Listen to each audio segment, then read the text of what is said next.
Pinoy anian usab sa iyang tulumanon live on concert para sa mga listeners na to di ara.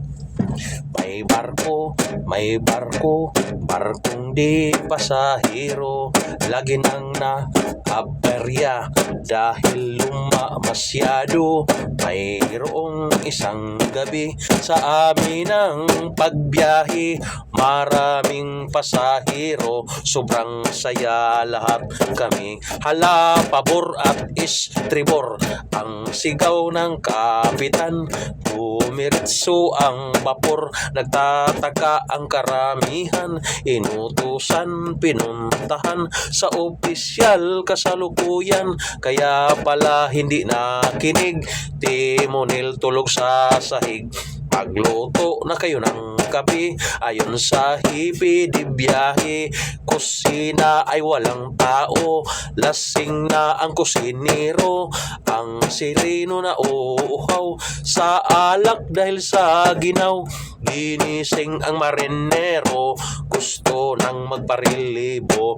Ang parser nag-ikot na at sa tikit nagkolekta, sabay kindat pa sa maganda. Pasahirang Pilipina, sinigawan pa niya ang boy. Sa CR nagkurukoy, wag ka munang mauuna, sabay na tayong dalawa. La la la na na na na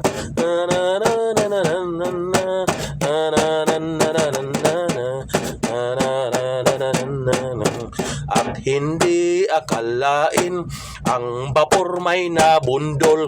Tihiras ay nagliparan, pasahero nagpanikan. Si kapitan nataranta, ano nga yang nangyari dyan? Sabi ko, kap walang problema, sumansad sa bahura.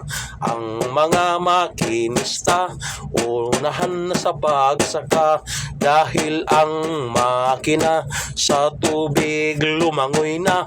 Wala na raw esperansa, ang barko may butas na. Kailangan na itong iwanan at sa buti lumipat na. Kailangan na itong iwanan at sa buti lumipat na.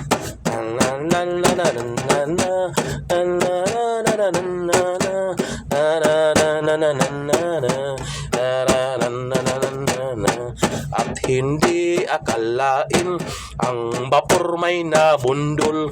Tihiras ay nagliparan, pasahero nagpanikan. Si kapitan nataranta, ano nga yang nangyari dyan? Sabi ko, kap walang problema, sumadsad sa tubata ha. Sabi ko, kap walang problema, sumadsad sa bahura.